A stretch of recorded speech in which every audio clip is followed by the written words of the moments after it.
kati nno olutalo lubaluseewo mu State House olw'ensonga nti mulimu ebiwayi eby'enjawulo nga buli omu ayagala ntebe ya bwa pulezidenti mu 2026.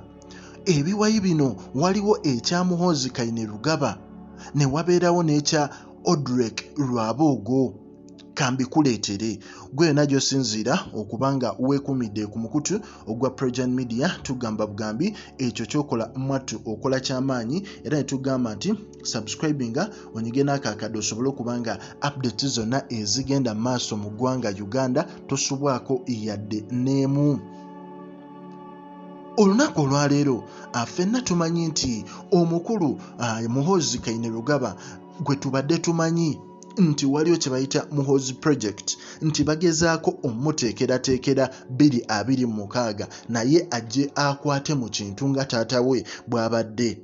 Naye ate taata we Museveni yavaayoko ku mukutu ogumu oba radio emu emanyiddwa nga France 24 n'akakasa abantu nti ye tali mu plans za kuteekateeka Muhoozi for president kubanga ye nga ye si yalina kikola abantu be balina olulonda omuntu gwe baagala osegeera okusinziira ku ye nga appearance before abannamawulire abo bw'atyo bwe yatunnyonnyola owulira. Naye ng'ate in the background mulimu in the corridors amawulire agavaayo galaga nti bateekerateekera Muhoozi entebe ey'obwa pulezidenti. Naye ate tubadde tukyali ku Muhoozi ne wavaayo omukulu amanyiddwa nga Odrek Rwabogo. Waliwo ttiimu ye evuddeyo nga ttiimu eno bagiyita the Odrek Disciples baavuddeyo ne bateekawo embeera nti bo batandise opushinga campaign. Batandise opushinga campaign eraga nti Odrek Rwabogo ye candidate waabwe mu nsonga z'okuba president mu 2026.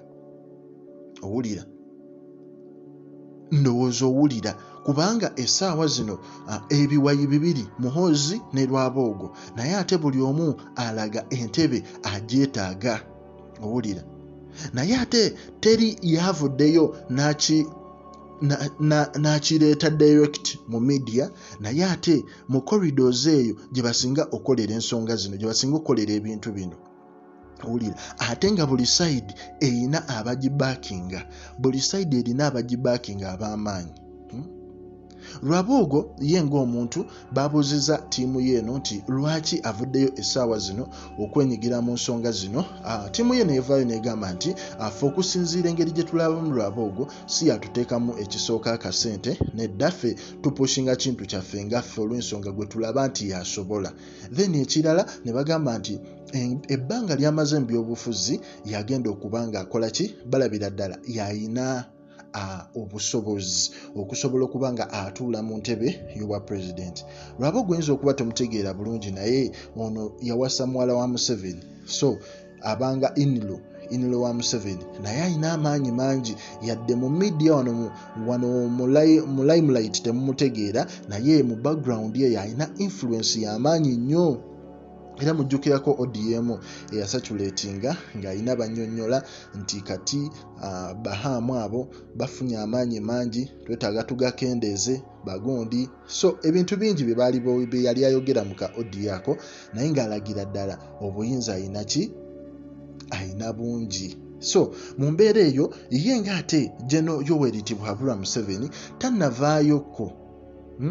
tannavaayo gamba ggwanga nti mumanyi owaaye nze ki entebe entuuso gyesonyiwa nedda. Wabula ye ng'omuntu yavaayo n'agamba w'anaalaba omukulembeze omutuufu alina ebisaanyizo ajja kwesonyiwa entebe agimulekere.